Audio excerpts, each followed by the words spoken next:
Olá, tudo bem? Eu sou o professor Reginaldo Cruz, de Teologia Sistemática, e estamos estudando com você a disciplina Eclesiologia. Já observamos, em primeiro lugar, a dimensão da igreja enquanto igreja universal e vimos a sua catolicidade, apostolicidade, santidade e sua unicidade. Agora, nós temos que observar as questões ou as dimensões a respeito da igreja local. O nosso material de estudo é a Teologia Sistemática de J. Rodman Williams e nós estamos trabalhando a partir de sua eclesiologia. Quando ele fala sobre a igreja local, ele diz que além de ser universal, a igreja é local. A igreja universal é invariavelmente expressa na igreja local. Então, a partir de agora, nós temos que ver essa dimensão da igreja, observar a igreja sob sua perspectiva local. Principalmente no Novo Testamento, onde essa ideia vai ser construída, principalmente através de Paulo. Ele diz na primeira carta aos Coríntios, capítulo 1, versículo 12, as seguintes palavras: a igreja de Deus que está em Corinto, juntamente com todos os que estão em toda parte, invocar o nome de nosso Senhor Jesus Cristo, Senhor deles e nosso. Em toda parte significa em outros lugares. Mesmo assim, para Paulo, essa igreja deve ser chamada de igreja local. Então, para o apóstolo Paulo, a igreja local, portanto, não é apenas uma parte ou fragmento da igreja universal. Não é de modo algum um pedaço menor, muito menos inferior da igreja como um todo. Para Paulo, antes, ela é de fato a igreja em sua expressão individual.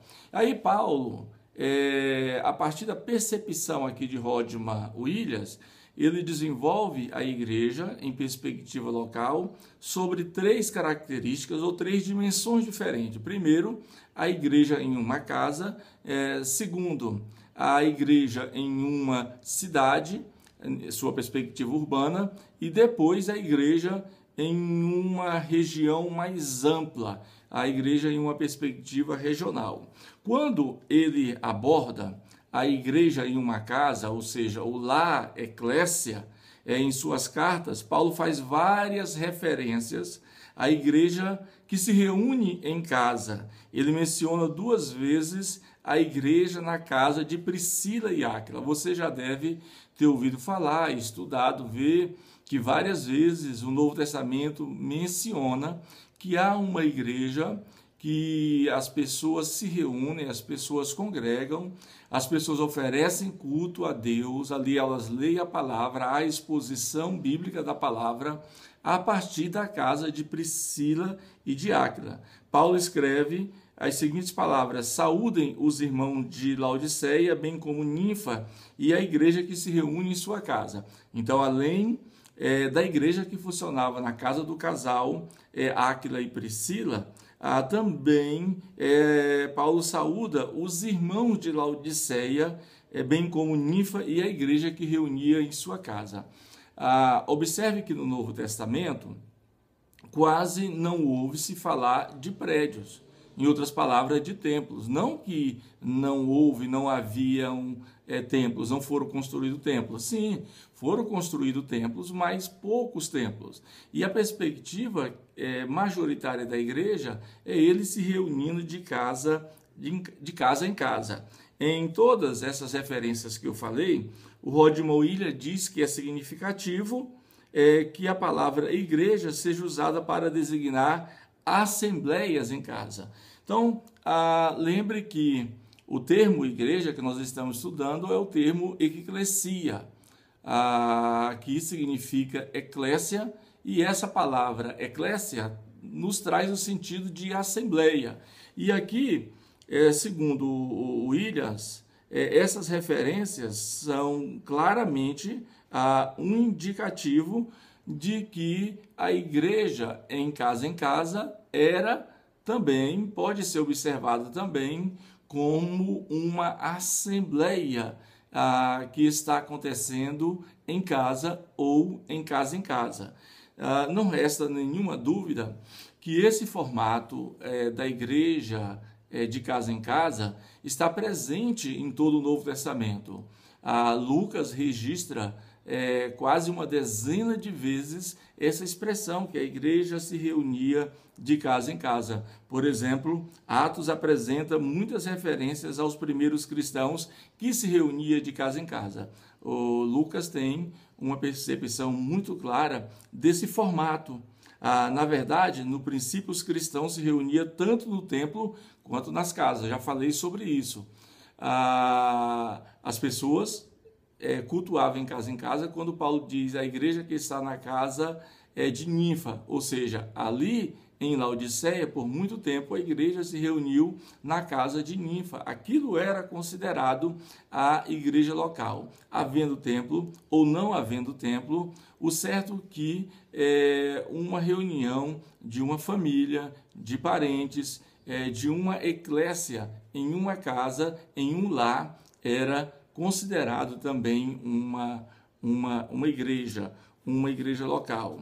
Ainda nós podemos observar, na perspectiva do Rodman Williams, e esse é o teórico do qual nós estamos trabalhando, que a partir de Atos 8 desencadeou uma grande perseguição contra a igreja em Jerusalém, e o texto diz que Saulo, por sua vez, devastava a igreja, indo de casa em casa.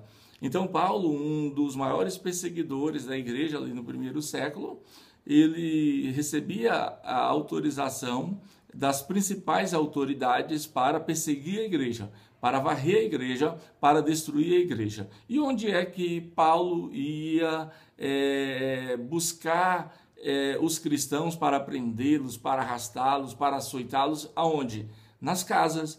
Ou seja, Atos 8, versículo 1, 2 e 3 diz que Paulo ele ia de casa em casa. Então, meus irmãos, está muito claro que a igreja local, inicialmente, ela tem esse formato, essa configuração de casa em casa. O Rodman Williams encerra essa questão dizendo que a igreja em casa era mais que simplesmente um lar cristão, constituído de uma família nuclear de crentes, pais, filhos e talvez avós, parentes e cristãos.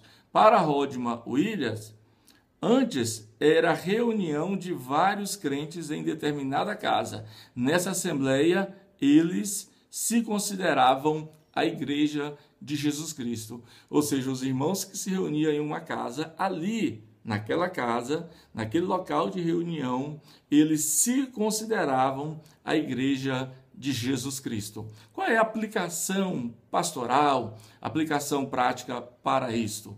É que esse formato de igreja que se estabelece, que se reúne, que congrega, que adora, a partir das residências, a partir das casas, de fato é o modelo neotestamentário de igreja.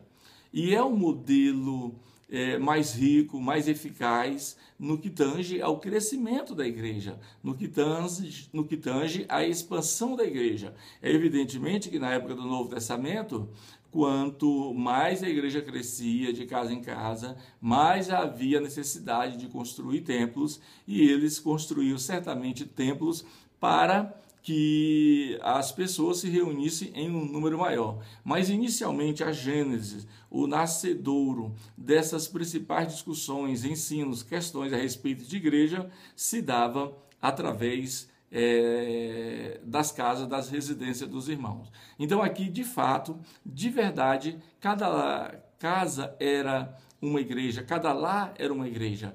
As pessoas ali se confraternizavam, havia solidariedade, havia mutualidade entre eles, e eles, tanto também que de casa em casa era considerado uma igreja, que eles faziam o partir do pão de casa em casa, faziam as suas orações de casa em casa, lia os salmos, entoavam cânticos espirituais de casa em casa. Colossenses 3:16 é um texto bastante significativo para observarmos como é que era o culto, a liturgia dessas reuniões de casa em casa. Então, nós observamos aqui que a igreja, em sua perspectiva local, ela inicialmente funcionava, era estabelecida em uma casa. Em outras palavras, o lar era uma eclésia. Que Deus em Cristo nos abençoe.